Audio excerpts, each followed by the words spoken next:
आज जो लेक्चर है हमारा that is basically about bar bending schedule. We have been discussing various methods to estimate different types of work of item of a building. तो उसमें से बहुत important एक चीज़ है जो कि है आपकी स्टील की calculation. When you are dealing with RCC reinforcement concrete, when you have to calculate the volume of concrete and along with the weight of the steel bars which you are providing. तो फिर उसके लिए हमें बार bending schedule चाहिए होता है. जैसे कि आप लोगों को मैंने एक क्वेश्चन करवाया था लास्ट टाइम, लास्ट वीक जो हम करते, उसके अंदर जब कैलकुलेशन ऑफ स्टील की बात आई थी तो मैंने आपको बताया था कि हम लोग इसको फर्दर डिटेल में पढ़ेंगे. और आज का लेक्चर इसी हवाले से है, बार बेंडिंग शेड्यूल हम कैसे बनाते हैं. तो I will try my best कि आपको जितना समझ भी आ जाए. And hopefully will be having an exercise regarding the excel sheet. या हम एक्सेल के ऊपर जब बार बेंडिंग शेड्यूल बनाते हैं तो हम कैसे प्रिपेयर करते हैं, ताकि उन स्टूडेंट्स को जिनको एक्सेल अभी तक नहीं आता दे शुड लर्न इट. और अगर अभी भी आपको सेवन्थ सेमेस्टर में एक्सेल यूज़ करना नहीं आ रहा देन आई एम अफ्रेड कि आप कैसे जो है वो अपना इसको कर पाएंगे. Because in final year project you have to prepare graphs regarding the data which you have collected or after the test or any other thing. So you have to present that thing graphically. So if someone don't know how to use Excel or PowerPoint or simply Word, then you should worry about him. ठीक है जी. Okay. तो still we have only 11 students, 10 students. So let's get started. So bar bending schedule is basically the calculation of the reinforcement. So first of all, we'll be discussing some of the types of reinforcement which we usually provide in the RCC in slabs. Today we'll be dealing with the slab, and hopefully if we get some time at the end of the lecture, then we'll be discussing how to calculate the the steel of beams, columns, staircase, and all these things. So today we'll be dealing with the simple one, that is the slab. So I hope we must have some of the knowledge because you have performed internships during your summer holidays this year and last year, and some of you have already seen all these things happening around you uh, during the construction of multi-story building or the plazas or any residential building even in your areas. So everyone is very well known about the steel. So we have basically three type of reinforcement. The first one is reinforcing bar, the second one is welded wire mesh, and the third one is combination of two. So reinforcing bar is a simple one which we usually use in the projects. That is the steel bar which we usually provide, and wire mesh is not provided as a reinforcement, but it is a type of it. So that's why we are discussing it. Wire mesh is usually provided in the plasters work because when we have the cluster of like slab and brickwork, so in the boundary of these two we have usually cracks. So to prevent our structure from the cracking, uh, so wire mesh is basically provided in these type of clusters. So the third one is a combination of both. Basically, we are when we are dealing with the slab or RCC, we will provide steel in the form of steel bars. These are deformed steel bars because if you can see in this picture, uh, it is clearly mentioned here that we have ribs, you know, this area which has been provided on the face of these bars is different shape. Why it has been provided? It has been provided for the stronger bond between the concrete and the steel. So these are called ribs or indentations. So the reinforcing bar are listed noted by the bar numbers. I have already told you, when we are dealing with the steel bars, we call them with the number. अगर आप इसको खरीदने जाएंगे in markets तो वहाँ पर आप उसको डाई के हिसाब से नहीं बताते. आप उनको कहते हैं कि हमें नंबर 6 का बार चाहिए, नंबर 8 का बार चाहिए, नंबर 4 का बार चाहिए, नंबर 3 का बार चाहिए. तो what does that number 3 means, ये हमें थोड़ा सा डिस्कस करना पड़ेगा. So let's have a look. Designation of steel bar is basically उसके डाय के हिसाब से होती है. जो बार का डाया होगा उसी के हिसाब से इसको डेजिग्नेट किया जाएगा। ठीक है जी।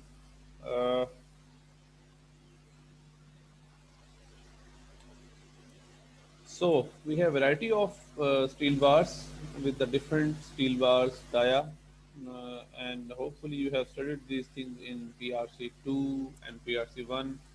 Why do we need different types of steel dias?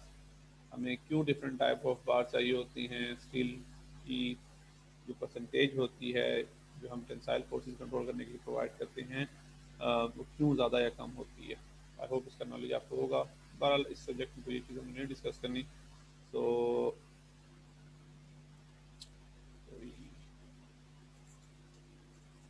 सबसे पहले जी हमें ये पता होना चाहिए कि हमारे पास जो डेजिग्नेशन है वो होती है बार नंबर के हिसाब से। अब नंबर बार कैसे बनता है कि 1 फीट के अंदर हमारे पास होता है जी आमतौर पे हाउ मच 1 फुट के अंदर हमारे पास 12 इंचज होते हैं। ठीक है, तो जब 1 फुट में 12 इंचज हैं तो 1 इंच में कितने हम डिवीजन बना सकते हैं उसको देखना है। 1 इंच के अंदर नॉर्मली हम लोग जब बात करते हैं ना 8 डिवीजन अगर हम बना लें तो उसके हिसाब से फिर नंबर ऑफ स्टील बार को डेजिग्नेट किया जाता है। ठीक है, जिसको आम जुबान में हम फील्ड की जुबान में एक सूत्र भी कहते हैं। एक सूत्र बेसिकली क्या होता है? वो होता है 1/8 इंच। अगर आप इंच को 8 हिस्सों में डिवाइड करें तो एक हिस्सा जो है वो सूत्र कहलाएगा। ठीक हो गया? तो 1 इंच हम 8 डिवीजन में करते हैं। अगर हम नंबर 8 बार यूज कर रहे हैं इसका मतलब होगा 8/8। 8/8 कितना होता है? 1 इंच। तो नंबर 8 बार का डाया कितना होगा?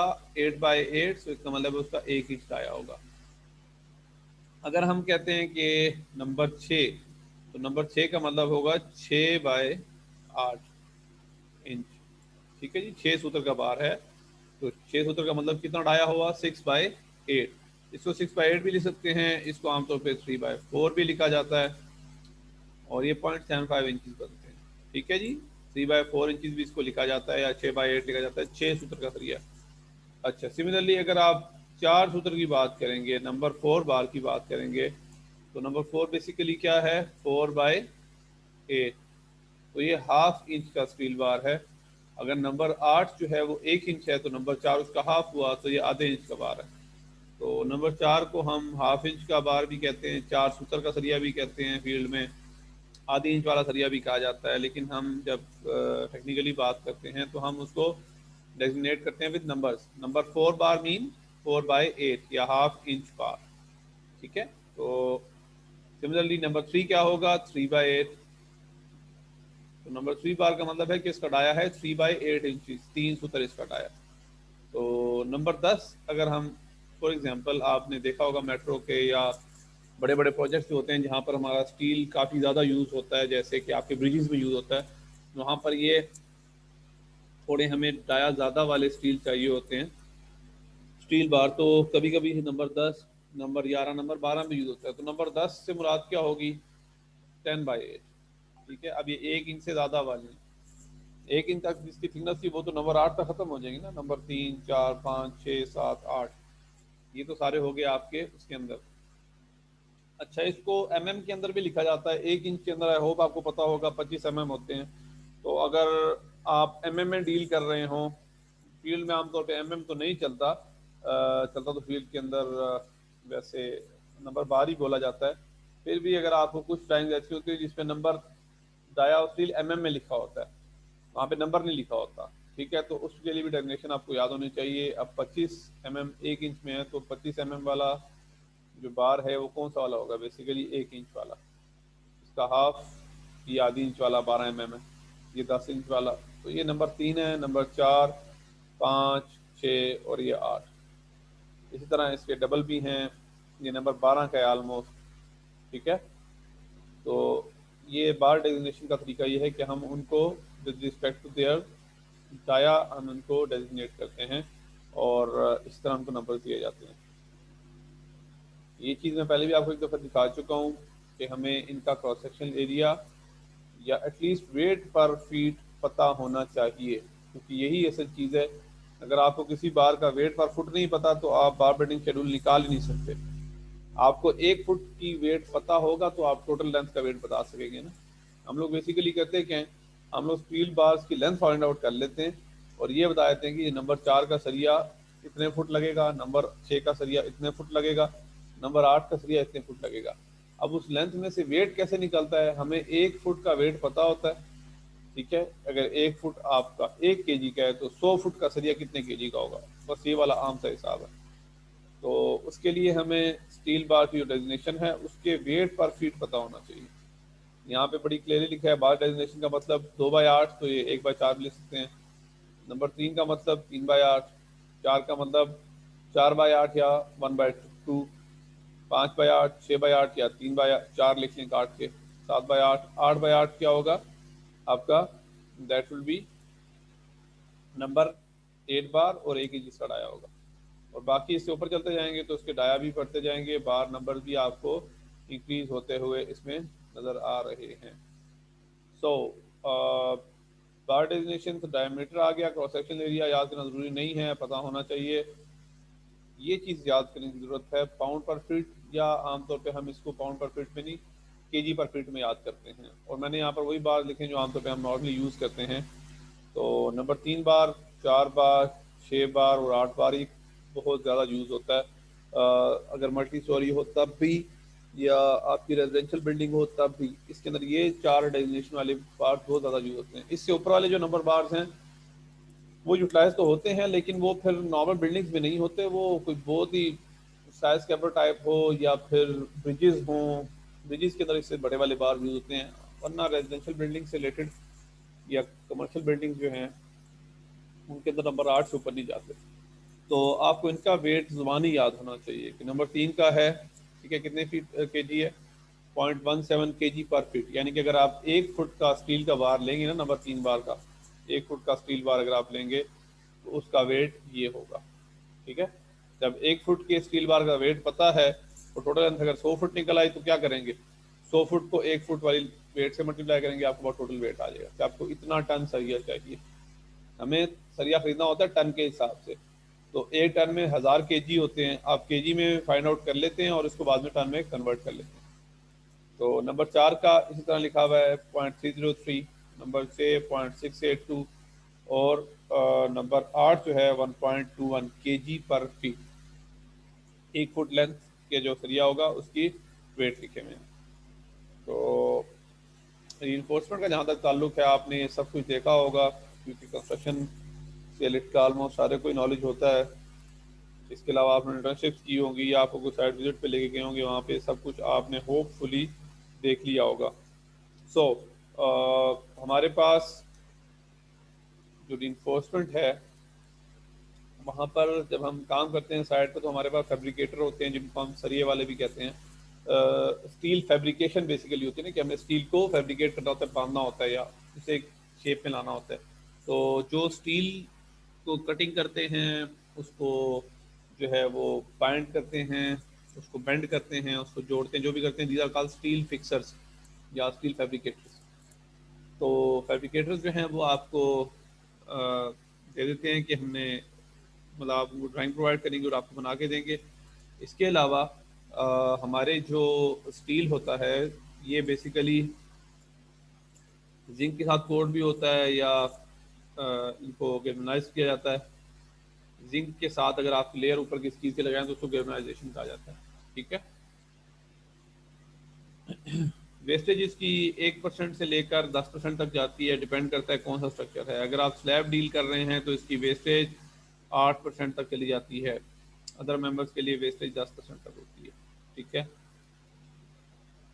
Now grade of steel, very important thing कि ग्रेड ऑफ स्टील हमारा होता क्या है बेसिकली। हम जब ग्रेड्स की बात करते हैं तो आपने ये चीज़ देखी होगी, हम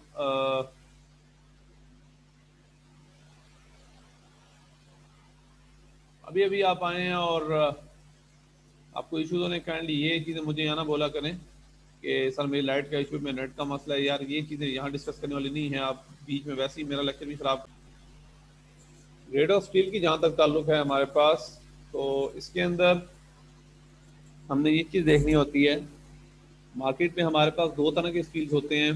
आपने रीइंफोर्स कंक्रीट डिज़ाइन में पढ़ा होगा आरसीडी 1 के सब्जेक्ट में, 2 के सब्जेक्ट में भी, कि हमारे पास स्टील की यील्डिंग स्ट्रेंथ दो तरह की होती है।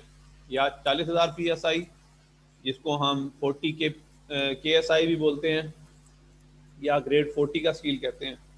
और इसके अलावा सेकंड होता है जिसकी यील्डिंग स्ट्रेंथ थोड़ी ज़्यादा होती है, दैट इज ग्रेड 60, जिसकी यील्डिंग स्ट्रेंथ 60,000 PSI होती है, 60,000 PSI या 60 KSI।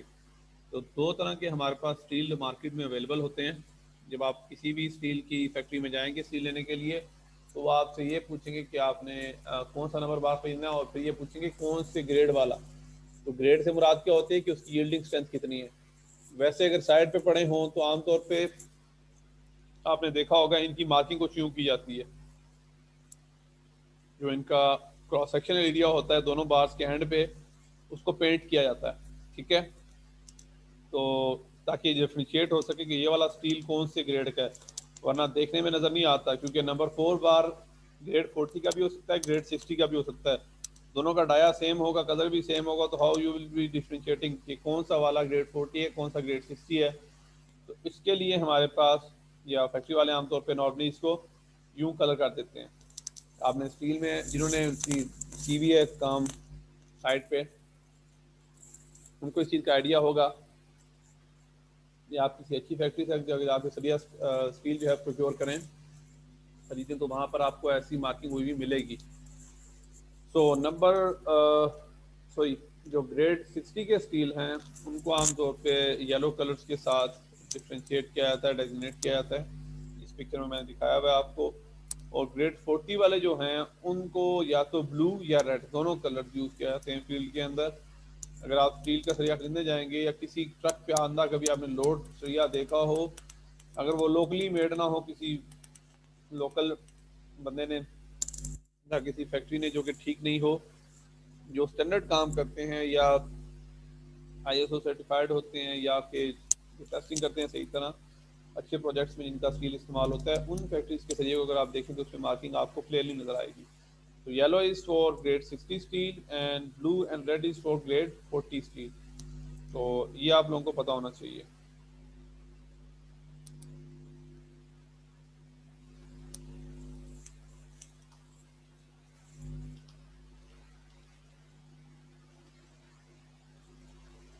अब आ जाएं ग्रेड बार बेंडिंग शेड्यूल के हवाले से।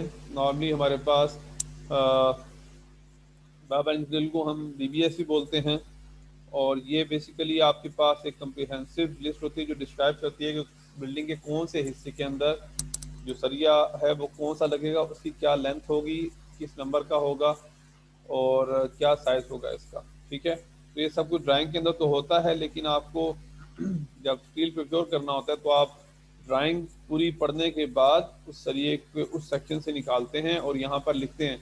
यहाँ पर क्लियरली मेंशन होता है कि ये वाला जो सरिया है ये बिल्डिंग के इस हिस्से का है, और ये इसकी लेंथ है, और ये साइज है, और this number of bars are required.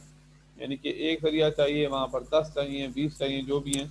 मैं भी आपको एक स्लैब की एग्जांपल करवाऊंगा, उसमें आप लोगों को आइडिया हो जाएगा कि हम नंबर ऑफ स्टील बार्स कैसे कैलकुलेट करते हैं। How do we calculate the number of steel bars, कि हमें कितने स्टील बार्स चाहिए।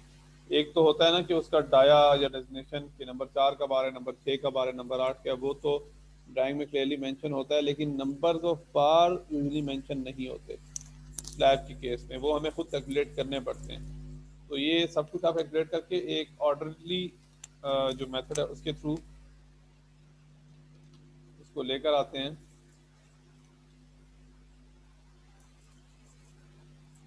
किस तरह को कुछ होता है, अगर आप बार बेंडिंग शेड्यूल को देखें तो किस तरह होता है जी। सबसे पहले इसके हम डिस्क्रिप्शन लिखते हैं। डिस्क्रिप्शन के अंदर क्या बताया जाता है कि ये वाला स्टील बिल्डिंग के किस हिस्से के अंदर है। फॉर एग्जांपल, जैसे मैंने आपको अभी एक बिल्डिंग का बताया था जिसका हमने पूरा क्वेश्चन भी किया सेंट्रल मेथड के जरिए से एस्टिमेशन की उसकी। अगर उसमें आपको याद हो 2 रूम्स थे, रूम 1, 2 और एक उसमें बरामदा था। तो अगर आप एक रूम नंबर 1 के अंदर स्लैब डाल रहे हैं तो उसके सी के लिए आप यहाँ पर डिस्क्रिप्शन में लिखेंगे कि ये वाला जो बार जिसकी मैं बात करने लगूँ, ये रूम नंबर 1 वाला है, फिर रूम नंबर 2 वाला है, फिर वरांडे वाला है। तो सिमिलरली एक घर के अंदर यहाँ पर अगर मैंने लिखा हुआ है तो ये देखें, drawing room ground floor slab, ठीक है, GF4 ground slab ground floor. सो ड्राइंग रूम की जो ग्राउंड फ्लोर स्लैब है उसका स्टील अगर लिखा हो तो हम उसमें डिस्क्रिप्शन में ये बताते हैं कौन सी जगह। फिर सबसे पहले बार साइज बताया जाता है कि कौन सा बार साइज यूज हो रहा है, नंबर ऑफ बार कौन सा यूज हो रहा है इसके अंदर। तो अगर तो वो नंबर 3 है, नंबर 4 है, नंबर 6 है, जो सा है वो आप मेंशन कर देंगे। उसके बाद यहाँ पर आ जाती है स्पेसिंग। स्पेसिंग क्या होता है, मैंने आपको पिक्चर डायग्राम में पीछे दिखाया भी था कि हमारे पास जो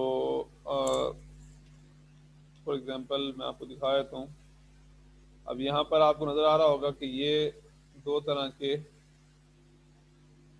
हमारे पास स्टील के ये गुजर रहे हैं, तो इनके बीच में जो गैप है, ये गैप कैसे होता है, ये गैप स्पेसिंग कहलाता है कि एक स्टील को दूसरे स्टील से कितना दूर रखा जाएगा ताकि हम बता सकें।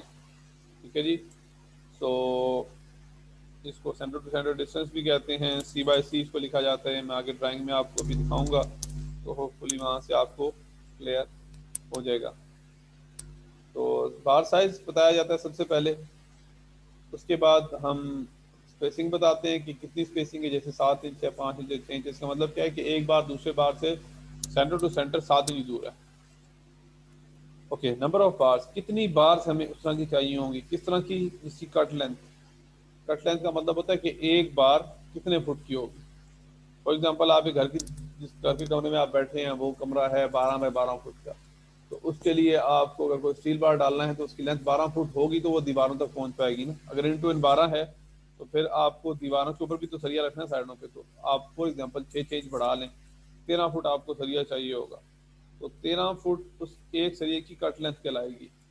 अब एक सरिया तो पूरी स्लैब में नहीं डलना ना, उस पूरी स्लैब के अंदर आपने सरिये को फैलाना है थ्रू आउट द स्लैब। ठीक है, तो उसके लिए नंबर ऑफ स्लैब जरूरी हैं। अगर आपके पास ये कमरा है तो इसके ऊपर एक सरिया तो नहीं डालेंगे ना, उसके ऊपर आपको सरिये बहुत सारे ऐसे प्लेस करने पड़ेंगे। तो एक जो कट लेंथ होगी वो क्या बताएगी कि एक सरिया कितने फुट का है, और नंबर ऑफ बार बताएंगे कि टोटल इस तरह के कितने सरिये हमें चाहिए होंगे। अब यहाँ पर लिखा हुआ है ना कट लेंथ 17.25 या 14 फुट, इसका मतलब है एक सरिया 14 फुट का होगा और उस तरह के कितने चाहिए होंगे, 41 सरिये चाहिए होंगे उस तरह के, जिनकी स्पेसिंग 5 इंच होगी और ये सरिये होंगे नंबर 4 के। ये चीज़ बड़ी जरूरी है, इसलिए शुरू में लिख दी जाती है कि कौन सा नंबर बार है। 4 इंच का सरिया, स्पेसिंग 5 इंच, कितने चाहिए जी, 41 बार चाहिए। एक बार की कट लेंथ कितनी होगी, 14। यहाँ तक आपको पता लग जाता है कि आपका टोटल सरिया कितना बनना है। ठीक है, तो यहाँ से तो आपको टोटल अगर आप देखना चाहें फॉर एग्जांपल कितना लेंथ ऑफ सरिया स्टील आपको चाहिए, तो 41 बार आपको चाहिए। एक बार की लेंथ है 14 फुट, दोनों को मल्टीप्लाई कर दें, आपके पास आ जाएगा टोटल लेंथ जो आपको स्टील की खरीदनी है बाजार से जाके। ठीक है, तो आप जब दुकान पे जाएंगे तो आप या किसी स्टील फैक्ट्री में जाते हैं तो वहाँ पे जाके आप ये नहीं कहते कि मुझे 600 फुट का सरिया खरीदना है। वो बोलेंगे जी 600 फुट का क्या मतलब है, आप हमें बताएं कि आपको कितने केजी सरिया खरीदना है या कितने टन सरिया खरीदना है। तो you have to convert that steel into weight, not in length. I think someone have question. किसका क्वेश्चन है जी, अनम्यूट कर लें आप। कोई क्वेश्चन है किसी का? अब्दुल कदीर, आई थिंक आपने सर ये सर ये कट लेंथ क्या होता है?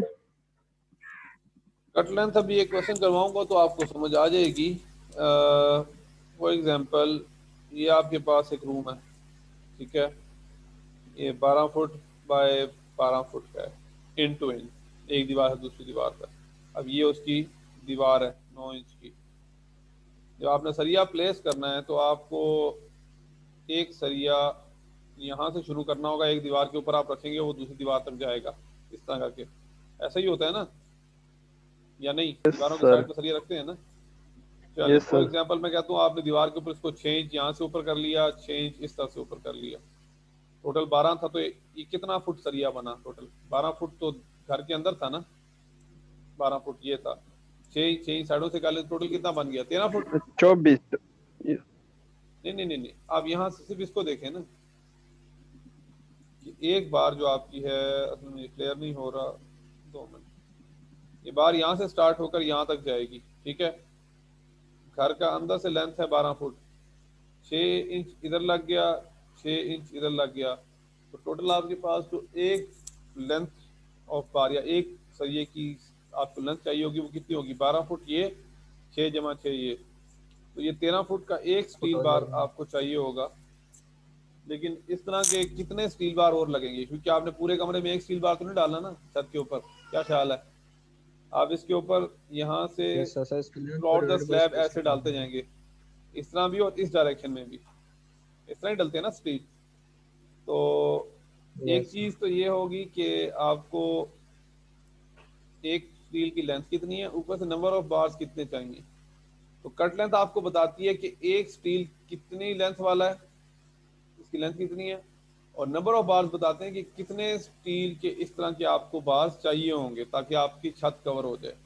समझ रहे हैं बात, या सर कोई भी आएगा? तो कट लेंथ आई थिंक आपको क्लियर है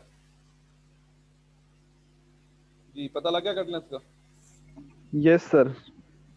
ओके, किसी और का भी क्वेश्चन था बीच में? किसी और ने भी रेज हैंड किया था? नहीं है क्वेश्चन, आगे चलें। ओके, तो मैं ये बात कर रहा था, जब आपको स्टील चाहिए होगा, अभी देखें आपने 14 बार आपको चाहिए थे, एक बार की लेंथ थी 14 फुट, और उस तरह के 21 बार आपको चाहिए थे। आपने ये तो पता करा लिया कि टोटल स्टील लेंथ आपको कितनी चाहिए, लेकिन आप स्टील खरीदने जब जाते हैं तो आप फुट के हिसाब से स्टील नहीं खरीदते, आप टन के हिसाब से या केजी के हिसाब से खरीदते हैं। मैंने अभी आपको बताया कि अगर आप मार्केट में या फैक्ट्री में जाएंगे तो आप उनको ये नहीं कहेंगे कि मुझे 600 फुट का सरिया खरीदना है, कितने पैसे बनेंगे। वो आप ये पूछेंगे कि मुझे 6 टन सरिया खरीदना है, या 5 टन या 500 केजी सरिया खरीदना है 4 नंबर बार का, तो कितने पैसे बनेंगे। वो इस तरह होता है। तो आपको लेंथ को कन्वर्ट करना होता है आमतौर पे वेट के अंदर, केजी के अंदर, टन के अंदर। वो कैसे करेंगे? उसके लिए मैंने आपको कहा था वेट पर फुट याद रखें।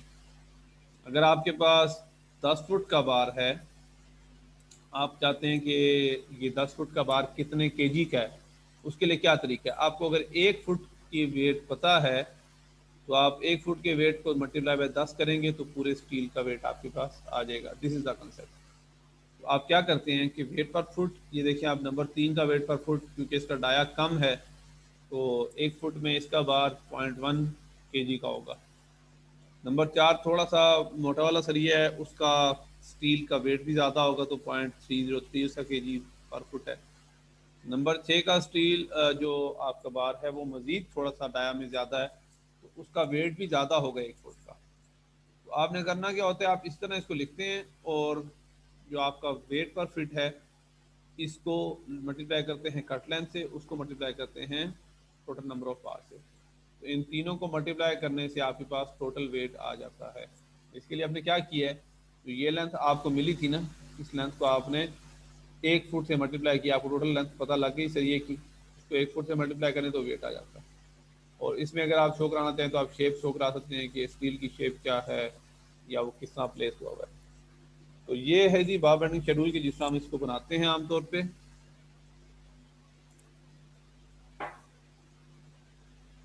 और यहाँ से आपका वेट जो है वो निकलता है। हम जो है एक स्लैब की एग्जांपल लेंगे। यहाँ पर अगर आप देखें इस पिक्चर के अंदर, आपको आपने खुद भी देखा ही होगा, स्लैब के अंदर आमतौर पे स्टील ऐसे ही होता है। जी जैन, क्या क्वेश्चन है? सर ये जो हम सर शॉर्ट बार और लॉन्ग बार करते हैं सर, ये बीबीएस में नहीं सर मेंशन करेंगे? सब कुछ मेंशन होगा, ईच एंड एवरीथिंग। सर यहाँ पे तो डायरेक्ट सर ये लेंथ डिस्ट्रीब्यूशन लिखी बार। हुई है ना, अब ये तो पता नहीं है नहीं ना नहीं सर नहीं कि नहीं, ये ये लॉन्गर में ये जो किस है ना, डायरेक्शन में है सर। ये तो मैंने आपको वैसे जनरल सा कंसेप्ट दी है। मैं भी आपको स्लैब की जब क्वेश्चन करवाऊंगा तो इसमें मैं आपको दोनों तरीके से बताऊंगा कि घर के अंदर फॉर एग्जांपल इस तरह की आपकी स्लैब है, एक तरफ इस तरह के बार्स हैं जो कि शॉर्ट लेंथ वाले हैं, दूसरी तरफ इस तरह के बार हैं जो लॉन्ग लेंथ वाले हैं। तो इन दोनों में डिफ्रेंशिएट होगा। आप पहले बारी बारी चलेंगे, पहले आप फॉर एग्जांपल लॉन्ग लेंथ ले लें, लॉन्ग बार्स को ले लें, फिर आप शॉर्ट बार्स को ले लें। इसलिए डिस्क्रिप्शन का जो है यहाँ पर कॉलम बनाया जाता है ताकि यहाँ पे आप सब कुछ लिख सकें कि ये बार्स किस कमरे के हैं, ये लॉन्ग बार हैं, ये शॉर्ट बार हैं, ये कौन से वाले हैं। एक एक चीज़ मेंशन करनी होती है ताकि आप ये बार बेंडिंग शेड्यूल जब आप स्टील फिक्सर को देखते हैं या अपना बिल बनाने के लिए देते हैं, तो कंसल्टेंट भी यही चेक करता है ड्राइंग देख के कि भाई इसने ड्राइंग से जो ये बनाया है क्या वाकई में ये इतना फुट ही बनता है या इसने ज़्यादा तो नहीं लिख दिया सरिया। तो जी वो क्या सर। करता है, आपकी डिस्क्रिप्शन वाली जगह को देखता है कि जहाँ पे इसने मेंशन किया था वॉशरूम, तो वॉशरूम में सीधा जाके देखेगा कि वॉशरूम की कौन सी वाली स्टील की ये बात कर रहा है। तो सही डिस्क्रिप्शन है में आप सर। जितना ज़्यादा लिखेंगे उतना क्लियर होगा। ओके। ठीक हो गया सर। यहाँ पर जनाब स्टील के एक एग्जांपल मैं आपको स्लैब की करवाऊंगा। स्लैब की पिक्चर इसलिए दिखाई ताकि थोड़ा सा आपको कंसेप्ट क्लियर हो जाए। ये कुछ आप सबने देखा ही हुआ है। स्लैब में हम आमतौर पे दो तरफ स्टील प्रोवाइड करते हैं क्योंकि स्लैब के अंदर डिफ्लेक्शन आती है। एक तो होता है मेन रीइंफोर्समेंट जो आपके डिफ्लेक्शन को कंट्रोल करता है, दूसरा होता है श्रिंकेज कंट्रोल रीइंफोर्समेंट। ठीक है। तो अगर तो आप वन वे स्लैब कर रहे हैं तो फिर तो आपको सिंगल मैच चाहिए होती है, यानी कि आपने एक डिफ्लेक्शन कंट्रोल करनी है और दूसरा श्रिंकेज करनी है कंट्रोल। एक मेन बार होगा, एक श्रिंकेज बार होगा। और अगर आपके दो डबल आप टू वे स्लैब को अगर डील कर रहे हैं, आई होप कि सब आपको पता है, टू वे स्लैब को अगर आप डील कर रहे हो तो फिर आपको दोनों तरफ से डिफ्लेक्शन आती है। उन दोनों को कंट्रोल करने के लिए आपको main bar top and bottom में देने पड़ते हैं, यानी कि दोनों ही मेन बार ही होते हैं, उसमें श्रिंकेज रीइंफोर्समेंट नहीं होती। टॉप पे हम देते हैं नेगेटिव रीइंफोर्समेंट को कंट्रोल करने के लिए, बॉटम पे हम देते हैं पॉजिटिव रीइंफोर्समेंट को कंट्रोल करने के लिए। सो ड्राइंग के हवाले से आपने ड्राइंग्स देखी होंगी, फिर भी मैं आपको बताया दूँ ड्राइंग में हमारे पास दो तरह की ड्राइंग्स होती हैं। अगर आपने कोई सेट देखा हो किसी साइट पे जाके, ड्राइंग बुक पूरी जो वर्किंग ड्राइंग हमारे पास होती है उसके अंदर दो तरह की या बहुत मुख्तलिफ तरीकों की ड्राइंग होती है, लेकिन सिंपल आमतौर पे दो तरह की होती हैं। One is architectural, second one is structural. Architectural में आप लोगों को डिटेलिंग पता लगती है कि वॉल की थिकनेस कितनी है, डोर की हाइट क्या है, या आपका रूम का साइज़ कितना है। इसमें सारी चीज़ें वो होंगी जिनका ताल्लुक आर्किटेक्चरल चीज़ों से होगा। ठीक है, विंडो के साइज़, वेंटिलेटर के साइज़, आपकी स्लैब की थिकनेस, सब कुछ, लेकिन इसमें स्टील का कोई जिक्र नहीं होगा। स्टील के लिए अलग से स्ट्रक्चरल ड्राइंग बनती है। ठीक है, तो आर्किटेक्चरल ड्राइंग के अंदर आपको यहाँ पर कहीं पे स्टील नज़र नहीं आएगा। आप देख भी लें, इस बेडरूम का साइज़ बताया गया है, यहाँ पर विंडो है W2 लिखा गया है, और सिमिलरली इस वॉल की थिकनेस 9 इंच यहाँ पर गिवन है। फिर बाथरूम है, उसका डोर बताया गया है, फिर ड्रेसिंग बताई गई है। सिमिलरली 7 वाला बेडरूम है, इसकी विंडो, इसका ड्रेसिंग, बाथ, और बाहर से थ्रू आउट इसकी विंडो, इस वॉल की थिकनेस, नेक्स्ट वॉल की थिकनेस, तो ये सब कुछ है। So this is basically structural drawing, but when we come to the drawing with deal with the steel reinforcement, तो उसके लिए हमें अलग से ड्राइंग बनानी पड़ती है। That is called structural drawing. Structural drawing के अंदर आप लोगों की क्लियरली मेंशन होता है कि बीम्स कहाँ पर हैं, कॉलम कहाँ पर है, स्लैब किधर है, और बीम के जो स्टील है वो किधर होगा, कॉलम का स्टील किधर होगा, या स्लैब जो है उसका स्टील कहाँ से कहाँ चल रहा है। तो in case of beam and column हम सेक्शन ड्रा करते हैं इनके, जैसे यहाँ पर लिखा है ना B2, और यहाँ पर इसका साइज लिखा है 12 इंच बाय 21 इंच। इसका मतलब क्या है, ये बीम इस तरह का है, 12 इंच इसकी थिकनेस है और 21 इंच इसकी डेप्थ है, जिसमें से 6 इंच चलेगी स्लैब के अंदर। तो हैंगिंग पार्ट इसका 18 इंच है। ठीक है। सो अभी हमारे पास 1 मिनट से कम है, फ़ौरन जो है वापस आएँ।